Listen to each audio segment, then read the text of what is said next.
See how it flows.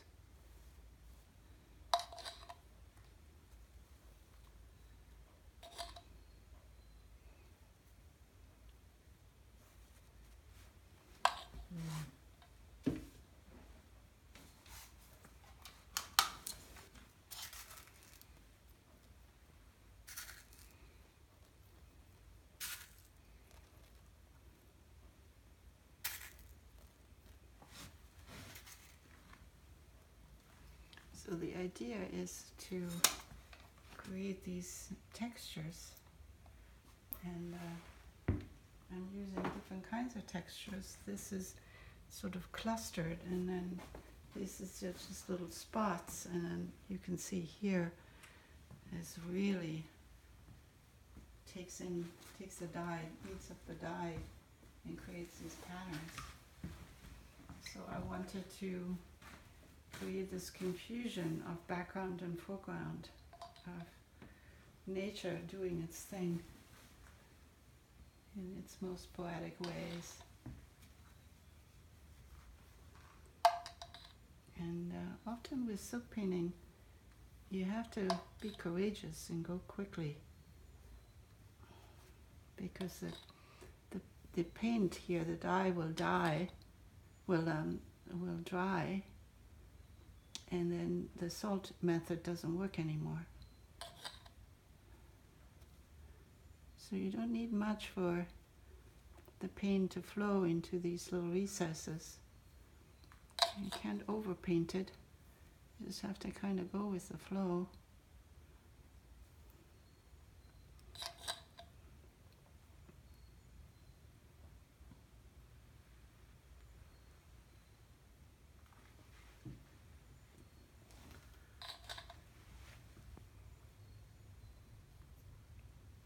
Oops.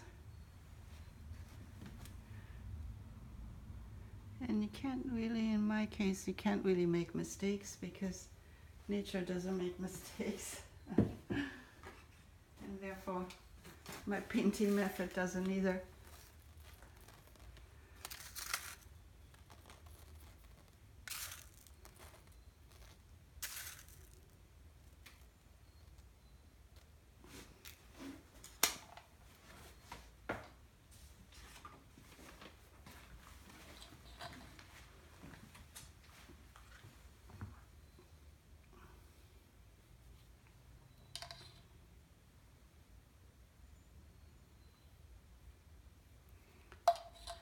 So here they're running into each other, and one paint is dry already and the other one is wet, and that kind of a ridging here is can turn out to be quite interesting and beautiful.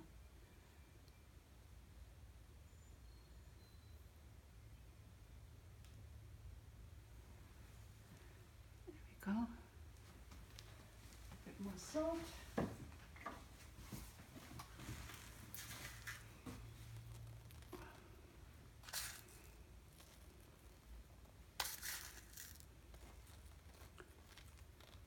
And the trick is, not to create too much separation between these various shapes and forms and designs, so it does stay in that beautiful idea of silk flow and designs flowing in and out of each other.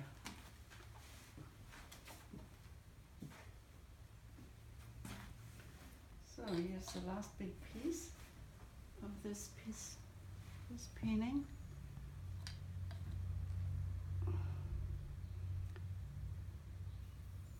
And sometimes when you hope that the boundaries are staying clear, it doesn't, unless you're very precise, which I'm not. I'm just more playful with this silk painting method. But I know people who love to be very precise can get very precise results too. It's just not the way I like to paint. And therefore, people who start And beginners at this have a lot of fun because it all looks beautiful. And look at this interesting texture that's coming up because the resist isn't very tight. So in other words, I don't see anything like a mistake. I just see it as an opportunity to create something that I didn't expect. And isn't that like life?